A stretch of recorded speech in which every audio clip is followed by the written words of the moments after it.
We're Rod and Melody, your guides to living in Salt Lake City and beyond.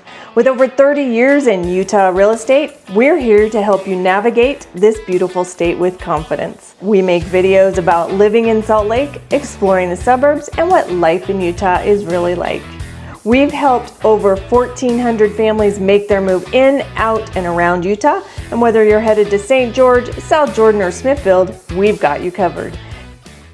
Here's a question. Why did you get into real estate? Okay, so this is a really stupidly funny story. I was in college. I'd been in college for 2 to 3 years studying business, and I actually wanted to go into real estate. But one Sunday, the Parade magazine comes out in the newspaper, and it has all of these careers listed, and real estate was listed in there, and it was like one of the top earning careers that I could go into. I didn't have to keep going to college for multiple years like being a doctor. So I thought, okay, this is accessible. I can take a 2-week course. How do you say that? Yeah, it's a 3-week course now. It was 3 weeks. It was 2 weeks. It was 90 hours 35 years ago. Yeah. It was really quick. And then I thought that I could, get into the career very quickly. Why did you get into the business? Yeah, so first of all, we should backtrack. For those of you who don't know what a newspaper is, because they don't really exist anymore, they used to print the news and they would send it out, like they would get the news from yesterday, they would print it out in the morning and they would stick it on your porch the next day. I know that doesn't exist. We all get it instantly through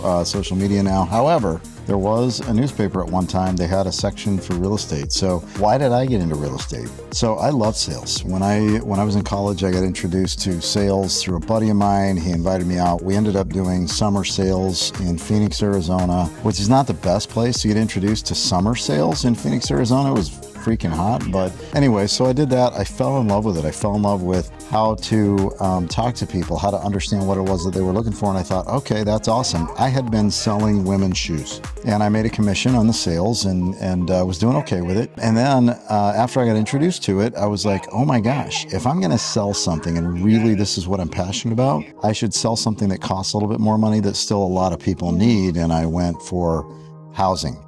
So that's what got me into the business. What's interesting is what's kept me in the business. Yeah, so what's kept you in the business? Yeah, so after I got in, and look, we talked about it, right? It was a 2-week, 3-week course. You take a multiple choice test, you pass with a 70% or better grade score, you pay a token fee to the state and to the associations, and they turn you loose on society to help people buy and sell their biggest assets. It's honestly no wonder so many people have had a bad experience with real estate agent. What's kept me in the business is I learned really quickly that a lot of people are taught a lot of terrible things like wholesaling, like how to go in and convince somebody that their house is worth less than it is and, get them to put the house under contract with you. You sell it to somebody else who's willing to pay more and you make money. It's equity stripping. It's a terrible practice. The more I saw bad players in the game of real estate, the more I realized that people really need to find an agent who cares about them, an agent who understands the business, and an agent who understands how to help them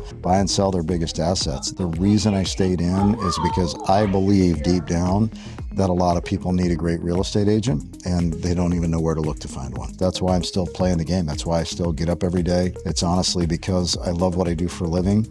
And I feel like so many people have had a bad experience because they ran into bad characters in the game. And I think we need more good people in the game of real estate doing it the right way for the right reasons. The reason that I stay in, very different. I stay in after 35 years because every single day it's different. There's always a problem to solve, and I get off on solving people's problems. Don't bring me all the problems though, right?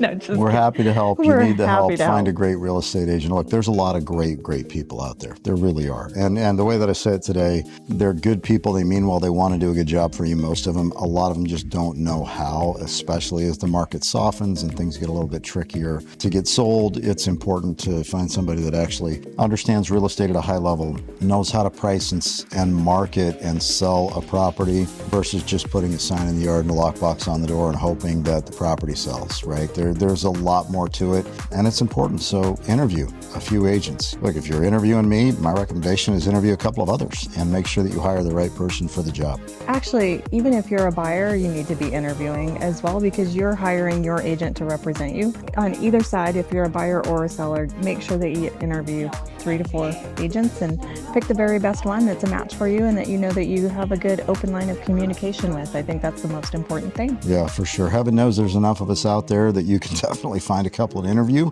Just make sure you ask the right questions and you find somebody that's the right person for the job, the right agent for the job, and not just somebody with a real estate license. We've helped 1,400 families. Almost 1,500 families. Oh, okay. Maybe we need to change that soon. Yep. 1,400 families move in, out, and around Utah. So if you're thinking about moving to St. George, South Jordan, or Smithfield, we've got you covered.